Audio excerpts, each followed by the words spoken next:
नमस्कार, मैं हूं विशाल पांडे और आज हम बातचीत कर रहे हैं भारतीय शिक्षा बोर्ड की हिंदी की पाठ्य पुस्तकों पर। इन पुस्तकों पर बातचीत करने के लिए हमारे साथ खास मेहमान हैं दिल्ली विश्वविद्यालय के किरोड़ीमल कॉलेज के assistant professor doctor Ved Prakash वत्स जी। बहुत बहुत स्वागत है वेद जी आपका भारतीय शिक्षा बोर्ड में। धन्यवाद विशाल जी। आज हम ढेर सारी बातें हिंदी की पाठ्य पुस्तकों पर करेंगे, लेकिन सबसे पहले जानना चाहूँगा, जब आपने इन पुस्तकों को देखा तो इनका स्वरूप आपको किस तरह का लगता है और आपको क्या लगता है हम साहित्य को उसी रूप में अपने विद्यार्थियों तक पहुँचा पा रहे हैं जिस स्वरूप में साहित्य को पहुँचना चाहिए था? बहुत बहुत धन्यवाद विशाल जी, मुझे आमंत्रित करने के लिए और इन पुस्तकों पर बात रखने के लिए। इन पुस्तकों का कक्षा पहली से और 8वीं तक की जो पुस्तकें हैं उनका मैंने अध्ययन किया, उनको देखा।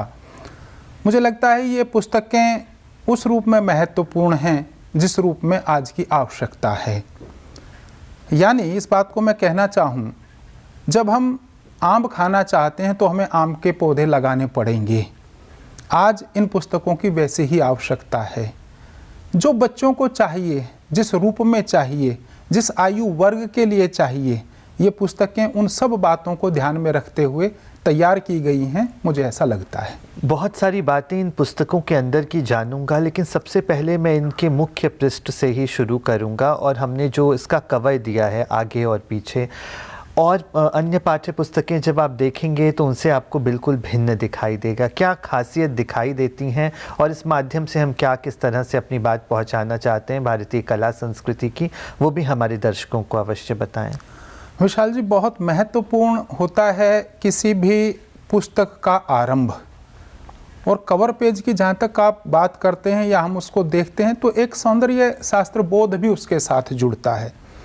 छोटा बच्चा आकर्षित कैसे हो, कोई विद्यार्थी आकर्षित कैसे हो, पहले हम कहीं भी जाते हैं तो देखते हैं कि वहाँ की कोई चीज़ हमें आकर्षित करती है। तो बच्चा जब विद्यालय आता है, जब बच्चे के हाथ में पुस्तक आती है तो वो पुस्तक खोलने के लिए वो लालायित हो, ये बात उसकी पुस्तक का कवर पेज उसको दिखाता है। मैं ये कक्षा 3 की पुस्तक है, मैं इसकी अगर बात करूं तो इसका कवर पेज देखिए, एक बिल्कुल सुंदर रंग संयोजन है। और केवल रंग संयोजन नहीं है, इसके पीछे कुछ संदेश देना चाहा है। तो पीछे मैं इसको देख रहा था तो लिखा हुआ है भारतीय पारंपरिक लोक कला वर्ली। ये जो वर्ली लोक कला है, इसका परिचय खेल खेल में ही इस पुस्तक के माध्यम से, इसके कवर पेज के माध्यम से बच्चे को मिल गया। ये सामान्य नहीं है, इसमें पूरा रंग संयोजन है। इसमें बताया गया है कि ये प्राचीन चित्रकला है। शोध से पता चला है कि 3000 साल पुरानी है। उससे भी पता चला है कि जो मध्य प्रदेश के भीमबेटका के जो चित्र हैं उनसे इसकी संगति है। मुझे संयोग से भीमबेटका देखने का, दर्शन करने का अवसर मिला है। तो ये एक बड़े सहज रूप में जो आदिवासी जाति के लोग इनका प्रयोग करते थे, वो जानकारी उस प्रदेश की, उस कला की इसके कवर पेज के माध्यम से आ गई। जैसे ही बच्चा पुस्तक का पहला पेज खोलता है, पहला पेज में बात कर रहा हूँ, इसके कवर पेज के ये पीछे वाला पेज, तो वहाँ पर प्रत्येक पुस्तक में भारत वंदना मिलती है। हमने उस बच्चे को सिखाना क्या है, बताना क्या है, क्योंकि आपका जो संस्था है वो भी है भारतीय शिक्षा बोर्ड, तो उसमें भारत दिखता है क्या, हमें दिखाने की आवश्यकता है। प्रत्येक पुस्तक में जैसे हम खोलते हैं तो पहले भारत वंदना है। भारत है क्या, उसकी माटी कैसी है, उसका भूगोल कैसा है, उसका इतिहास कैसा है, उसका साहित्य कैसा है, उसकी नदियाँ कैसी हैं, उसके प्रदेश कैसे हैं, उसकी विविधता से परिचित होता है। और जैसे ही ये भारत वंदना को बच्चा एक बार पढ़ भी लेगा तो वो मुझे लगता है कि हमेशा उसके मन मस्तिष्क में बसी रहेगी। और फिर वो जैसे जैसे पाठ्यक्रम में आगे बढ़ता है तो प्रत्येक पाठ उसको कहीं ना कहीं भारत के साथ जोड़ता है। एक जो महत्वपूर्ण बात हमें हमेशा ध्यान रखनी चाहिए, हम हिंदी के साहित्यकारों की बात करते हैं, हिंदी पट्टी के साहित्यकारों की बात करते हैं, लेकिन बहुत सारे साहित्यकार जो अहिंदी भाषी जगहों पर हैं और हिंदी की सेवा कर रहे हैं, क्या हमने कोशिश की है अपने पाठ्य पुस्तकों में उन्हें जगह देने की, और कितनी कोशिश की है, उसके बारे में आप ज़रूर बताएं। मुझे लगता है भारतीय शिक्षा बोर्ड बधाई का पात्र है इस बात के लिए, क्योंकि कहीं भी संकुचितता दिखाई नहीं देती। एक व्याप है किसमें, एक योजना बनाने में, एक नज़रिए में, कि हम उसको परोसना क्या चाहते हैं उस बच्चे को। हम संकुचित रहकर बड़ा कुछ नहीं कर सकते। आज हमको तमिल, तेलुगु, कन्नड़, मलयालम सब की बात करनी पड़ेगी। अगर हम दक्षिण की बात करते हैं तो उत्तर की भी हमको बात करनी पड़ेगी। हरियाणवी, पंजाबी, कश्मीरी, लद्दाखी, उसको भी हम छोड़ नहीं सकते। और मुझे लगता है इस पुस्तक में उस प्रयास में बोर्ड पूरी तरह से सफल हुआ है। मैं देख रहा था कन्नड़ की अक्का महादेवी की भी इसमें चर्चा है जी। इसमें संत रविदास की भी चर्चा है, इसमें सुब्रमण्यम भारती की भी चर्चा है, तो इसमें कबीर की भी चर्चा है, सूरदास की चर्चा है तो तुलसीदास की भी चर्चा है। और ये कोई कह सकता है कि ये तो प्राचीन या पुराने कवि, पुराने विद्वान हैं, तो आज के जो लिख रहे हैं उनको भी कहीं गीत के रूप में, कहीं कहानी के रूप में, कहीं कविता के रूप में उनको भी लेने का प्रयास किया है। ये एक व्यापक दृष्टि है, क्योंकि भारत को जब आप भारत के रूप में देखते हैं तो इन सारी विधाओं को और इन विधाओं में लिखने वाले लोगों को, इन सब को भी हमको साथ लेकर चलना पड़ेगा। पुस्तकों में बहुत अच्छा प्रयास है। एक और प्रयास की ओर मैं इंगित करना चाहूंगा, सभी विधाओं को छूने का प्रयास है। आरंभ से ही, पहली कक्षा से ही उसमें कहानी भी है, लोक कथा भी है, चित्रकथा भी है, कविता भी है, गीत भी है, जीवनी भी है। जो दो अंश मुझे सबसे महत्वपूर्ण लगे इन पुस्तकों में, वो लगे एक तो हमारे पूर्वज, और दूसरा मुझे महत्वपूर्ण लगा पाठ भारतीय सांस्कृतिक विरासत। यानी आरंभ से और 8वीं तक ये दोनों बराबर चलते रहे हैं। एक सेगमेंट में कहीं आप 3 या 4 पूर्वजों से परिचित होते हैं, अगले में फिर 3-4 से परिचित होते हैं, तो ये एक बहुत बड़ी चीज है जो आज की पीढ़ी को अगर हम कहें तो उससे आप पूछेंगे तो शायद 2 का भी नाम नहीं बता पाएगी। लेकिन जब बच्चा पहली से 8वीं तक 4-4, 3-3 को पढ़ता हुआ आगे बढ़ेगा, तो जब वो 8वीं कक्षा तक पहुंचेगा तो कहीं ना कहीं 40-50 ऐसे पूर्वज पुरखे उसको ध्यान में होंगे जिन्होंने इस राष्ट्र के निर्माण में, इस ज्ञान परंपरा के विकास में अपना योगदान दिया। इस तरह से हम समग्रता और समावेशता की बात कर रहे हैं अपने पाठ्य पुस्तक में। मुझे बहुत रोचक लगा जब मैंने इसका नाम देखा, स्वरा और अक्षरा। इससे क्या अर्थ प्रतीत होता है और ये 2 नाम क्यों चुने भारतीय शिक्षा बोर्ड ने अपनी पुस्तक के लिए? भारतीय विचार परंपरा भारतीय ज्ञान परंपरा से चालित होती है। अगर हम अपनी शिक्षा के माध्यम से उस विचार और ज्ञान परंपरा को स्थापित नहीं कर पाते हैं तो यह बहुत बड़ा फेलियर होगा, जो हुआ भी है अतीत में।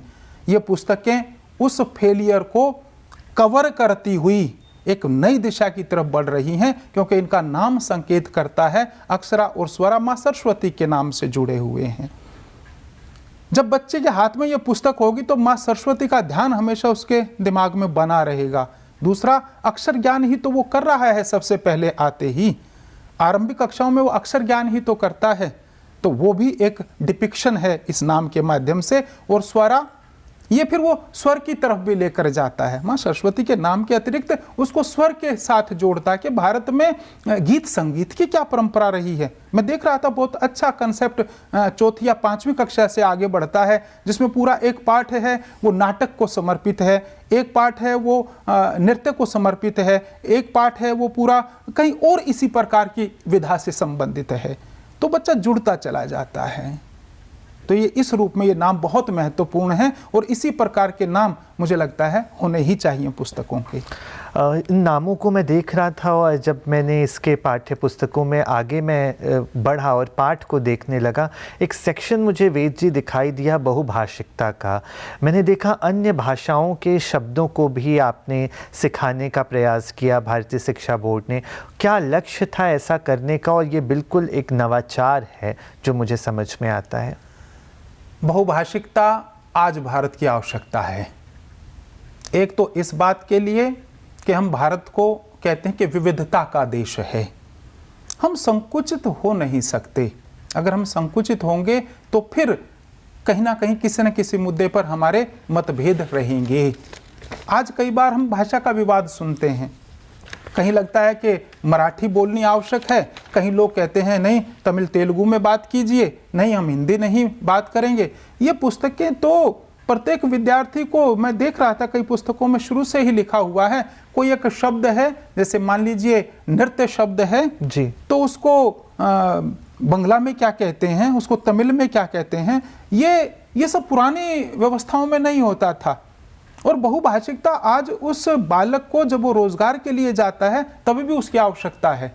वो किसी प्रदेश में काम करने जाएगा तो जब वो 10वीं 12वीं क्लास पास करेगा तो मुझे लगता है उसके पास कम से कम उस प्रदेश के 50-60 शब्द तो होंगे ही होंगे, और वो उसमें थोड़ा सा और आगे बढ़ेगा तो उसको उसका ज़्यादा लाभ मिलेगा। और ये बहुभाषिकता जोड़ने के लिए, एकत्व और समानता समता के लिए बहुत आवश्यक है।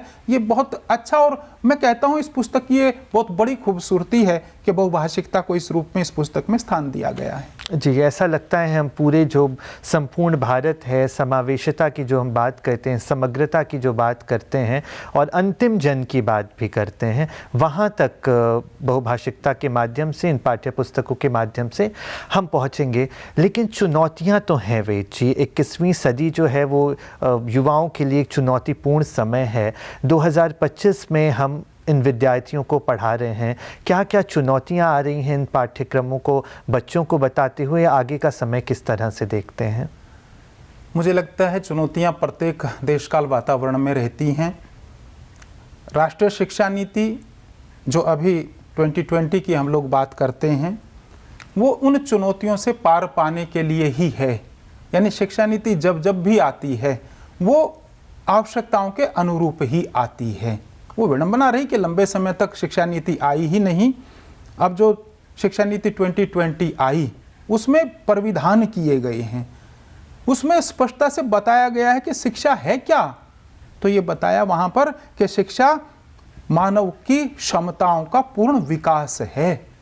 जब पूर्ण विकास है तो उसमें हम केवल हिंदी की बात नहीं कर सकते, उसमें हिंदी भी है, उसमें मातृभाषा भी है, उसमें विदेशी भाषा भी है, उसमें गणित भी है, उसमें विज्ञान भी है, उसमें कला भी है, उसमें कौशल भी है। ये सारी चीज़ें हैं। मैं देख रहा था कक्षा 3 से यहाँ इन पुस्तकों में डिजिटल साक्षरता की बात की गई है। आज की आवश्यकता है जी। कई जगह उसको चुनौती कहा जाता है कि अभी बड़ी चुनौती है, उन बच्चों को डिजिटल साक्षरता दें या ना दें।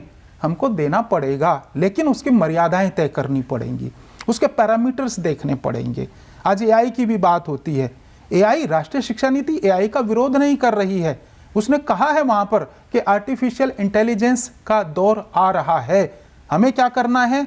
एक तो तरीका है कि हम छुपकर बैठकर उसको एक शील्ड लगा लें, हम उसमें भी नहीं जी सकते। हमको उस एआई की चुनौतियों के अनुरूप अपने रास्ते बनाने होंगे, अपनी पीढ़ी को तैयार करना होगा। और ये जो पाठ्यक्रम हैं, चाहे वो हिंदी के हैं, चाहे वो अंग्रेजी के हैं, चाहे वो राजनीतिक विज्ञान के, चाहे इतिहास के हैं, ये सारे पाठ्यक्रम उसको किस रूप में एक बेहतर नागरिक के रूप में खड़ा कर सकें, मुझे लगता है ये एक सबसे बड़ा लक्ष्य है। ये चुनौती नहीं है, ये एक बहुत बड़ा लक्ष्य है। और जब लक्ष्य की तरफ हम बढ़ेंगे तो चुनौतियां अपने आप ही। और इसी लक्ष्य प्राप्ति पर जब आप बात कर रहे हैं, मैं चुनौतियों से प्रश्न ले रहा था। व्यवसायिक कौशल का एक बड़ा ही महत्वपूर्ण सेक्शन दिया गया है जिसमें हम बच्चों को कुछ व्यवसाय करना, अपने मन की कुछ चीज़ करके स्वावलंबी बनना, आत्मनिर्भर बनने की बात इसमें सिखा रहे हैं। उसको किस तरह से देखते हैं और कितना सफल मानते हैं कि होगा भविष्य में? इन्हीं पुस्तकों के भूमिका में या आरंभ में ही मैं देख रहा था, मैंने वो शायद वो बिंदु नोट भी किया है, तो उसमें एक बहुत अच्छी बात कही गई है। और वो बात ये है कि किस प्रकार से हम आत्मनिर्भरता की ओर जा सकें, आत्मनिर्भरता की ओर कैसे जा सकें। कौशल की जहाँ तक आप बात करते हैं, हमारी परंपरा में कौशल का बड़ा महत्व रहा है। बढ़ई लकड़ी का काम, लोहार लोहे का काम, सुनार सोने का काम, किस तरह से आभूषण बनाए जाएं, कैसे उसमें बारीकी रहे। अब एक बालक जो आरंभ से ही इस कौशल शिक्षा के साथ जुड़ेगा, ये जरूरी नहीं है कि आपने ग्रेजुएशन कर लिया तो आपने एक डिग्री ले ली और आप खड़े हो जाएं इस बात के लिए कि जी मैं तो बेरोजगार हूं या मुझे रोजगार दीजिए। वो खाली डिग्री आप लेकर केवल एक डिग्रीधारी तो बन गए, लेकिन आपने कौशल कुछ लिया क्या? ये जो राष्ट्रीय शिक्षा नीति है या इन पुस्तकों में मैं जो देख रहा हूं, इसमें कौशल का एक अध्याय शुरू से ही 6वीं 7वीं क्लास से उसके साथ जोड़ दिया गया है। क्या किसी कुम्हार के बर्तन बनाने की कला को आप कमतर आंकते हैं? क्या किसी लोहार से जो लकड़ी में से कोई आकृति बनाकर तैयार करता है, क्या उसको कमतर आंकते हैं? वो उसका काम है, उससे आप बहुत अच्छा कमा खा सकते हैं। कोई जरूरी नहीं है कि सभी किसी कार्यालयों में जाकर ही बैठेंगे और वहीं नीति बनाने वाले लोग अपना काम करेंगे, कला कौशल के लोग अपना काम करेंगे। कम से कम इन पाठ्यक्रमों को पढ़कर जब बच्चा निकलेगा और वो चाहेगा कि मैं 12th के बाद कोई काम करना चाहूँ, तो मुझे लगता है वो कहीं बेरोजगारी के दौर से नहीं गुजरेगा, वो अपना कुछ काम शुरू कर सकता है। उसको इतनी समझ आ जाएगी, वो उसमें हो सकता पारंगत ना हो पाए, लेकिन उसको उस क्षेत्र की जानकारी तो आ जाएगी। उस रूप में ये कौशल विकास एक सेगमेंट भी है जी। ये एक बहुत बड़ी मांग है। आज विदेशों में भारतीय कारीगरों की बड़ी मांग है। पीछे मैं कहीं के आंकड़े देख रहा था तो उसमें पता चला जो ये साधारण जो रंग रोगन पेंट के काम में लगे हुए लोग हैं, इनकी बड़ी भारी मांग है भारत के लोगों की। बागवानी के क्षेत्र में हमारे देश के जो लोग कम पढ़े लिखे हैं वो विदेश में बहुत अच्छा कमा रहे हैं। अभी पीछे एक मिट्टी या कुछ ऐसे एक संस्था है, उसके साथ मेरे ख्याल से वो 50-100 लोगों को रोजगार दे रहे हैं। मिट्टी के बर्तन, मिट्टी के जो गिफ्ट के आइटम हैं वो तैयार करते हैं और लोग उसके लिए खरीद कर लेकर जाते हैं जी। तो हमको सीखना पड़ेगा, हमको समझना तो पड़ेगा, अपनी ज्ञान परंपरा के साथ जुड़ना तो पड़ेगा। ये जो शिक्षा नीति है या ये जो पुस्तकें हैं, ये कहीं व्यक्ति को वेतन भोगी बनाने से हटाती हैं कि भाई केवल वेतन के जरिए आप कहीं क्लर्क बन जाएंगे। ये मानसिकता तो मैकाले की शिक्षा नीति की थी कि उनको तो अपने क्लर्क तैयार करने थे, उसी कॉन्सेप्ट पे वो चले। अब शिक्षा नीति कहती है कि आप केवल क्लर्क मत बनिए, आप थोड़ा सा उसके आगे सोचिए। बहुत सारे लोग स्टार्टअप कर रहे हैं आजकल, रोजगार देने वाले बन रहे हैं आजकल, और उसमें युवाओं की बड़ी संख्या मैं देखता हूं, कई बार समाचार पत्रों में छपता है IIT करके, IIM करके लोग बहुत अच्छा अपना स्टार्टअप कर रहे हैं। तो ये पुस्तकें कहीं ना कहीं जोड़ती हैं। और बड़ी चीज ये है कि इन पुस्तकों में भी मैं सब अध्यायों में देख रहा था भारत बोध कैसे जागे, उसके अंदर स्वयं का बोध कैसे जागे किसी व्यक्ति के अंदर, ये बहुत जरूरी है। प्रधानमंत्री जी विरासत की बात बार बार कहते हैं, तो कई बार बहस भी होती है कि ये विरासत क्या और क्यों। ये जब तक विरासत को नहीं जानेंगे तब तक व्यक्ति में निर्माण का भाव नहीं आएगा। और आज जब हम विकसित भारत की बात कर रहे हैं, अब वो जब संकल्प बन रहा है, तो मुझे लगता है ये पुस्तकें बहुत महत्वपूर्ण होंगी व्यक्ति निर्माण करने में। व्यक्ति निर्माण करने में, एक सुंदर समाज बनाने में भारतीय शिक्षा बोर्ड का और इनकी पाठ्य पुस्तकों का योगदान होगा, आप बता रहे हैं। मैं जानना चाहूँगा, इस देश में अनेक बोर्ड हैं और ये आधुनिक बोर्ड है भारतीय शिक्षा बोर्ड। इस बोर्ड को अन्य बोर्ड से कुछ ऐसे बिंदुओं के माध्यम से आप मुझे बताएंगे, इस बोर्ड को अन्य बोर्ड से किस तरह से अलग देख पाते हैं? विशाल जी, मैं शिक्षा के क्षेत्र से जुड़ा हुआ हूँ। लगभग 25 वर्ष से मैं अध्ययन अध्यापन के कार्य में हूँ। बहुत सारी जगह जाना होता है, बहुत सारी पुस्तकें भी देखने का अवसर मिलता है, अपने पाठ्यक्रम के सिलसिले में भी और दूसरे शोध अध्ययन के सिलसिले में भी। मुझे लगता है ये बोर्ड 5-6 बिंदुओं में भिन्न है, जो मैं इन पुस्तकों के आधार पर मैं बात कह रहा हूँ, जिस विचार को ये लेकर चला है। हमारा विचार रहा है मनोर्भव, यानी वेद ये उद्घोष करते हैं कि मनोर्भव, मनुष्य बनो। अगला उद्घोष वेदों का है वसुधैव कुटुंबकम, अयम निजम परोवेति गणना लघु चेतशाम उदार चरिता नाम तु वसुधैव कुटुंबकम। और फिर उसका तीसरा सूत्र है सर्वे भवन्तु सुखिनः। ये तीनों बातें हम कहीं अपने पाठ्यक्रमों के माध्यम से अपने नागरिकों में दे पा रहे हैं। मैं किसी की तुलना नहीं कर रहा हूं, लेकिन वहां हमें अन्य बोर्ड में ये कमी हमें महसूस, मैं ये नहीं कह रहा कि कंप्लीटली वो इससे अलग ही हट रहे हैं, थोड़ा है, ज्यादा की जरूरत है। ये पुस्तकें उस ज्यादा की तरफ लेकर जाती हैं, स्वयं का बोध जगाती हैं, भारतीय सांस्कृतिक विरासत के साथ जोड़ती हैं। तीसरा बिंदु मैं कहूं तो बहुभाषिक क्षमताओं से उस व्यक्ति को संपन्न करती हैं। चौथा मैं कहूं इस बोर्ड की पुस्तकों के संदर्भ में पर्यावरणीय संवेदनशीलता, जो एक बड़ा मुद्दा है आज का, पर्यावरणीय संवेदनशीलता के साथ जोड़ती हैं। सुनो कहानी कहो कहानी, ये एक नया सेगमेंट मैंने शायद पहली बार इन पुस्तकों में देखा है, जहां पर बच्चा कहानी केवल सुनेगा नहीं। हम उस पीढ़ी से आते हैं जहां पर केवल सुनाया जाता था, आज की पीढ़ी उसको कहने के लिए भी अवसर दिया जा रहा है। एक और सेगमेंट की अगर मैं बात करूं तो हम सब एक हैं, वो बहुभाषिकता कहीं ना कहीं इस बात को विकसित करती है। हमारे पूर्वज भारतीय सांस्कृतिक विरासत कितना अच्छा विषय है कि सब चीजों को आप एक मंच पर लेकर आ रहे हैं, एक पुस्तक या एक जिल्द में लेकर आ रहे हैं। किस लिए? ताकि वो व्यक्ति ग्लोबल बन सके। वेद जी, इन पुस्तकों को पढ़ते हुए मैंने भी देखा कि किस तरह अंतर संबंधों की बात है। साहित्य पढ़ने वाला विद्यार्थी पर्यावरण के बारे में भी जान रहा है, विज्ञान के बारे में भी जान रहा है, खेल के बारे में भी जान रहा है। तो इस तरह से अंतर संबंध विकसित करना कितना आसान रहा या कितना मुश्किल, इसको कितना सफल आगे देख पाते हैं, इसके बारे में कुछ कहें। मिशाल जी, जब हम कोई नया काम करने चलते हैं तो उसमें चुनौतियाँ होती हैं जी। उसकी स्वीकृति कितनी होगी ये भी एक बड़ी चुनौती होती है। लेकिन मुझे लगता है कि जब हम अच्छा काम करते हैं तो उसमें हमें सफलता मिलती है। एक बहुत अच्छा मैं सूत्र देख रहा था, बोधायन जी। बोधायन वो ऋषि हैं, वो विद्वान हैं जिन्होंने पाइथागोरस परमेदी जी कितने लोग आज जानते हैं? संभवतः बहुत कम। ऐसा ही एक और उदाहरण मैं लेना चाहूंगा, बसवन्ना, एक संत हुए बसवन्ना 12वीं सदी के, जो समाज सुधारक हुए, कवि हुए और संत हुए।